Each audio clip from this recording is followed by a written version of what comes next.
उमेदवारी डावलल्याने भाजपाच्या माजी उपमहापौरांसह इच्छुकांनी धरली शिवसेनेची वाट. शिवसेना शिंदे गटाकडून दाखल केला उमेदवारी अर्ज. सांगलीमध्ये भाजपाला मोठा धक्का बसला आहे. उमेदवारी डावलल्यामुळे भाजपाचे माजी उपमहापौरांसह भाजपा इच्छुकांनी भाजपाला सोडचिठ्ठी देत शिवसेना शिंदे गटाची वाट धरत शिवसेना शिंदे गटाकडून उमेदवारी दाखल केली आहे. सांगलीच्या प्रभाग क्रमांक 14 मधील भाजपाचे माजी उपमहापौर युवराज बावडेकर यांच्यासह भाजपाच्या इच्छुक उमेदवारांना उमेदवारी डावलण्यात आली आहे. त्यामुळे युवराज बावडेकर आणि भाजपाच्या इच्छुक उमेदवारांनी भाजपाला रामराम करत थेट शिवसेना शिंदे गटातून आपली उमेदवारी दाखल केली आहे. त्यामुळे भाजपाला आता प्रभाग क्रमांक 14 मध्ये शिवसेना शिंदे गटाच्या आव्हान असणार आहे. सांगली मिरज कुपवाड शहर महानगरपालिका सार्वत्रिक निवडणूक 2026 महानगरपालिका क्षेत्रामधील सांगलीमधील प्रभाग क्रमांक 14 मधून या ठिकाणी आम्ही 4 जण शिवसेनेच्या वतीनं प्रभाग क्रमांक 14 मध्ये निवडणूक लढवत आहे.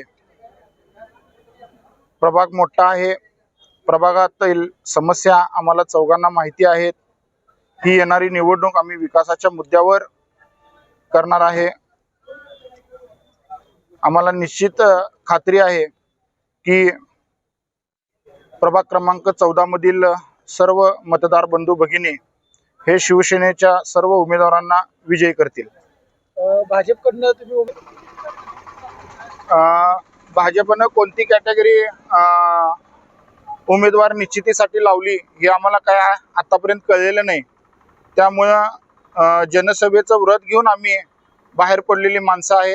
त्यामुळं आम्ही शिवसेनेचा पर्याय आम्ही या ठिकाणी माननीय उपमुख्यमंत्री एकनाथजी शिंदे साहेब यांच्या नेतृत्वाखालील शिवसेनेच्या वतीनं आम्ही प्रभाग क्रमांक 14 मध्ये निवडणूक लढवणार आहे.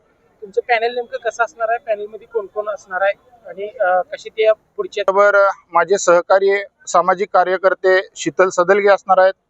आमच्या खाडीलकर ताई या ठिकाणी शिक्षिका आहेत त्या असणार आहेत. परत बनसोडे काकी ह्या आमच्या उमेदवार असणार आहेत. आम्ही चौघांचं पॅनल आहे. हे पूर्ण प्रभागातील अतिशय चांगला विचार करून आम्ही हे पॅनल निवडलेलं आहे शिवसेनेच्या वतीने. Bureau report SBN Marathi, Miraj.